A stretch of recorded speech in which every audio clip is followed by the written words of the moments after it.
Bonsoir, honorable Domani Doré. Bonsoir. Et bientôt la sortie de la série télé-réalité Je suis Domani Doré. Présentez-nous brièvement l'événement en cours. D'abord, il faut savoir que c'est une œuvre cinématographique qui a été pensée et conçue par mes collaborateurs à travers ce qu'on a appelé Dom Media. Et vous le savez très bien, de plus en plus, les gens intègrent dans leur quotidien l'utilisation du téléphone et très peu s'asseoir devant une télévision.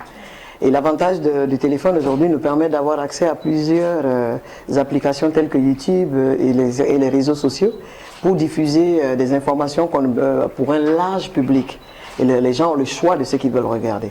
Mais personnellement, j'avoue que j'ai un parcours assez atypique et il était important pour moi que je puisse communier avec le plus grand nombre de jeunes gens et de femmes qui pourraient être intéressés par le fait qu'on puisse avoir une double casquette telle qu'être entrepreneur et en même temps être quelqu'un qui exerce une vie politique. Donc il fallait nécessairement qu'on ait un système.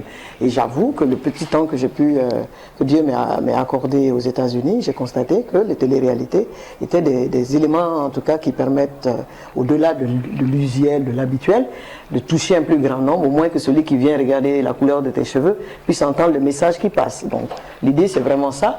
Et au-delà de tout ça, c'est vraiment contribuer à éveiller chez les gens la nécessité de croire en soi, de se permettre le rêve, d'être en mesure de croire davantage à ceux sur lesquels les choses qui se fixent comme objectif, et de se rendre compte qu'on ne se construit pas du jour au lendemain. On ne se construit pas du jour au lendemain, tout n'est pas parfait. Mais il y a des raisons de se construire le mode de vie qu'on souhaite. Bien entendu. Expliquez-nous ce qui a prévalu ce projet.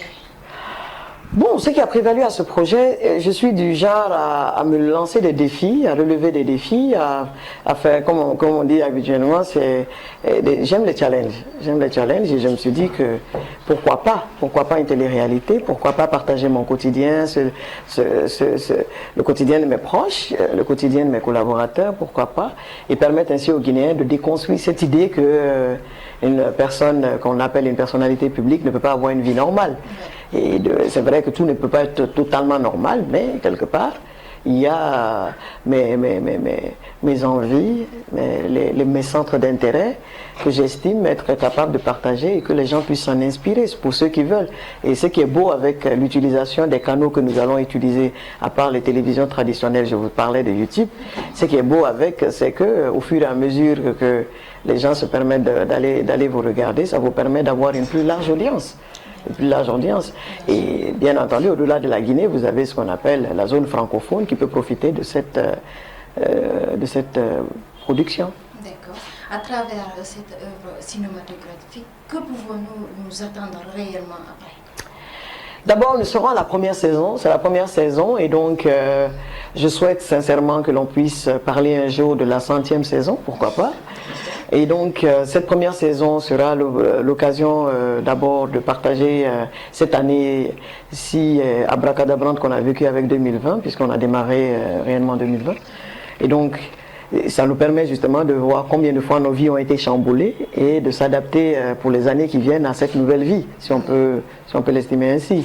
Et donc pour moi, je crois que l'opportunité pour, je suis un peu arrogante, l'opportunité pour ceux et celles qui auront l'occasion de nous inviter dans leur téléphone et dans leur télé, c'est vraiment avoir l'occasion de vivre nos journées, de vivre des événements de la vie du quotidien où on peut partager des enseignements et de l'expérience. Il y a tout ça et puis il faut noter que il y a des épisodes qui sont totalement centrés sur mes activités agricoles, pour ne pas parler de toute la famille, des activités agricoles et la transformation que nous faisons liée à ce que vous connaissez. Le président de la République a lancé beaucoup de filières sur le plan agricole. Et aujourd'hui, nous sommes en train de rêver de manière très réaliste vers ce qu'on appelle l'émergence, qui repose sur le fait que, au-delà du lancement des filières agricoles, nous pouvons parler aujourd'hui de transformation et de zones industrielles. Ok, pour finir, votre invite à l'endroit du public qui va suivre cet événement. D'abord, je serai très honoré que ceux qui pourront en tout cas réserver leur participation, parce que l'entrée sera gratuite. L'entrée sera gratuite et la réservation se fera vers un numéro de téléphone qui est communiqué sur nos différentes plateformes. Et pour le reste, il faut savoir que j'ai 2 bonnes grandes stars guinéennes qui seront les maîtres de cérémonie, un beau duo. Il y a également, à côté de ça, j'ai beaucoup de bons invités qui seront là, beaucoup de bons jeunes qui pourront y participer, j'espère aussi beaucoup de femmes. Et à côté de ça, on a pensé qu'il fallait des petits moments de présentation, comment vous appelez ça, de prestations comiques. On aura des prestations comiques qui auront lieu.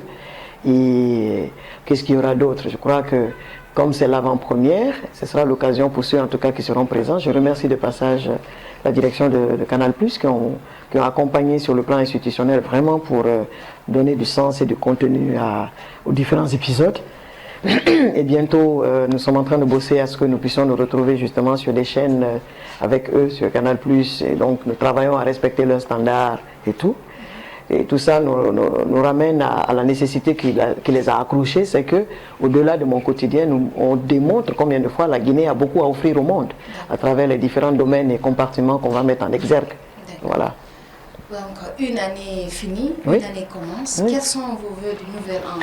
2020 nous aura donné l'occasion en tout cas de nous rendre compte combien de fois rien n'est acquis à l'avance. Il faut apprendre à croire en la bonté du ciel et à espérer que les choses se passent comme nous le souhaitons tout en étant réalistes. Et donc 2021 pour moi c'est vraiment une année d'espérance énorme, mais surtout qui nous rapproche davantage du bon Dieu. Parce qu'on s'est rendu compte que cette maladie n'a même pas épargné des personnalités alors là très très adulées par le monde entier, qui ont quand même trépassé de cette maladie. Mais il y a l'espoir que nous soyons en mesure de profiter de ces opportunités maladives pour revoir nos manières de faire au quotidien, la protection des uns et des autres à travers nos agissements personnels. Je fais le vœu en tout cas pour la Guinée que nous soyons en mesure de profiter de l'opportunité qui nous est offerte.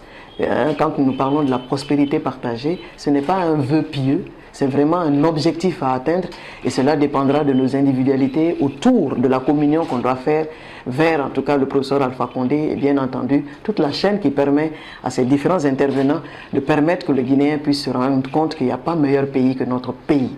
Et 2021, sincèrement, sera le départ vers l'émergence que nous avons toujours souhaité. Alors que chacun puisse espérer santé et longévité pour vivre les prochaines années que moi j'appelle les années les plus prometteuses pour la Guinée.